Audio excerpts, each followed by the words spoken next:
जिन लोगों ने बिल्किस बानो की इज्जत लूटी वो ब्राह्मण हैं और संस्कारी हैं। किसी की बेटी की इज्जत लूटने वाला संस्कारी हो सकता है जालिम? अगर तेरी बेटी की कोई इज्जत लूटे तो संस्कारी कहेगा तू उसको?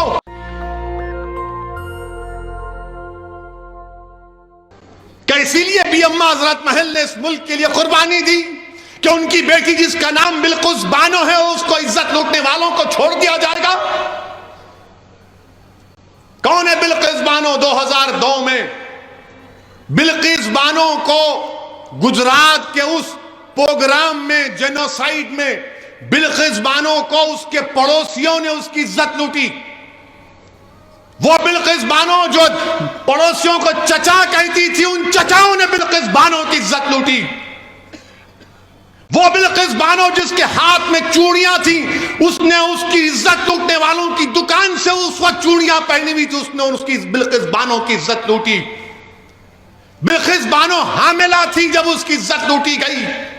बिल्किस बानो की 3 साल की बच्ची थी जिसको उसकी सामने उस 3 साल के बच्ची को लेकर उसके सर को पत्थर से मारकर कत्ल कर दिया गया। उसके बाद बारी बारी से जालिमों ने बिल्किस बानो के इस्मत रेजी की।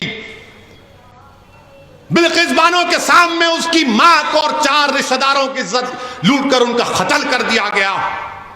बिल्किस बानो बरहाना हो चुकी थी, कपड़ों का टुकड़ा लेकर आदिवासी भाइयों बहनों के पास भागते छुपते फिरी, वो कपड़ा दिए। बिल्किस बानो के शौहर ने अपनी बीवी को हिम्मत दिलाई। मैं सलाम करता हूं बिल्किस बानो के शौहर को।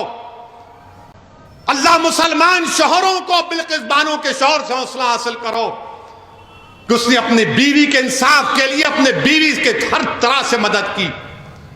2004 में मुकदमा आयद हुआ। पुलिस बिल्किस बानो की कहानी को यकीन नहीं कर रही थी। बिल्किस बानो ने पुलिस के खिलाफ केस किया।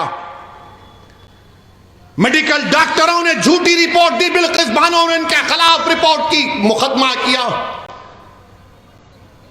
उसका मुकदमा गुजरात से बाहर मुंबई में हुआ। ट्रायल कोर्ट में सजा हुई, फिर बॉम्बे हाई कोर्ट में उनको सजा दी गई। मेरे अजीज दोस्तों और बुजुर्गों, 75 साल की आजादी का अमृत उत्सव मना रहे हैं और भारत की एक बेटी के साथ इस तरह का सलूक कर दिया जाता है कि अगर किसी की बेटी की इज्जत लूटी जाएगी और उसको कहा जाएगा कि क्या तुम राजी हो कि तुम्हारी बेटी की इज्जत लूटी गई, उसकी बेटी को कत्ल कर दिया गया, उसके पेट में जो हमल था वो जाय हो गया, उसको चंद साल के बाद छोड़ दिया जाएगा, तुम राजी हो?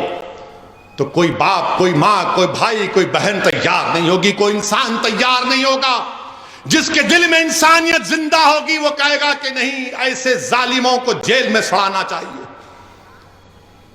मेरे अजीज दोस्तों और बुजुर्गों, इस बात की हमको तकलीफ है कि आजादी का अमृत उत्सव तो मना रहे हैं, मगर बिल्किस बानो कह रही है कि मेरा गम फिर से ताजा हो गया, इंसाफ पर से मेरा एतमाद कमजोर पड़ गया। बताओ प्रधानमंत्री आप क्या करेंगे? और रिव्यू कमेटी जो क्लेमेंसी दी गई सीआरपीसी में है, कानून में गुंजाइश है कि अगर कोई कैदी इतने साल जेल में रहता है तो हुकूमत के पास इख्तियार है। कमेटी बनाई, रिव्यू कमेटी। रिव्यू कमेटी में कौन है? भाजपा के 5 लोग,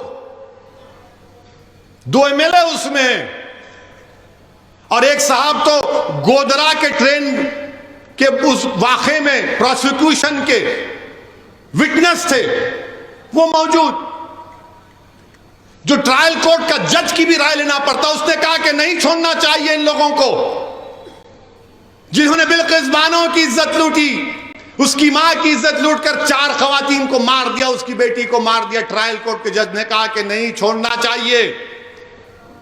आजादी का अमृत उत्सव मना रहे हैं। देश की 50% आजादी से क्या पैगाम देश दे रहा है? थोड़ी देर के लिए भूल जाओ कि वो मुसलमान थी, थोड़ी देर के लिए समझो कि वो हिंदू थी, वो ईसाई थी, सिख थी, वो इंसान थी। हम हिंदू मुसलमान के चक्कर में एक बच्ची से जो उसकी इज्जत के तार तार को तोड़ दिया गया, आज भारत में कोई आवाज नहीं उठाता। कहां गया वो जज्बा, वो रोड पर आना, वो एहतजाज करना? कुछ नहीं। क्यों? क्या उसका नाम बिल्किस है बोलकर? याद रखो, आज बिल्किस से हुआ, कल किसी और से खुदा ना खास्ता ना हो जाए। और वो क्या कहती है एमएलएज, वो जो रिव्यू कमेटी के एमएलएज एक टीवी चैनल के इंटरव्यू में कहती हैं, क्या कहती है? जिन लोगों ने बिल्किस बानो की इज्जत लूटी वो ब्राह्मण है और संस्कारी हैं।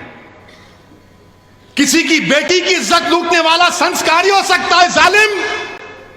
अगर तेरी बेटी की कोई इज्जत लूटे तो संस्कारी कहेगा तू उसको? इस तरह की बात ऑन रिकॉर्ड कही गई। हम भारत के प्रधानमंत्री से पूछना चाह रहे हैं, ट्रिपल तलाक का कानून आपने बनाया था, आपने पार्लियामेंट और पार्लियामेंट के बाहर कहा था कि मैं मुस्लिम बहनों का भाई हूं।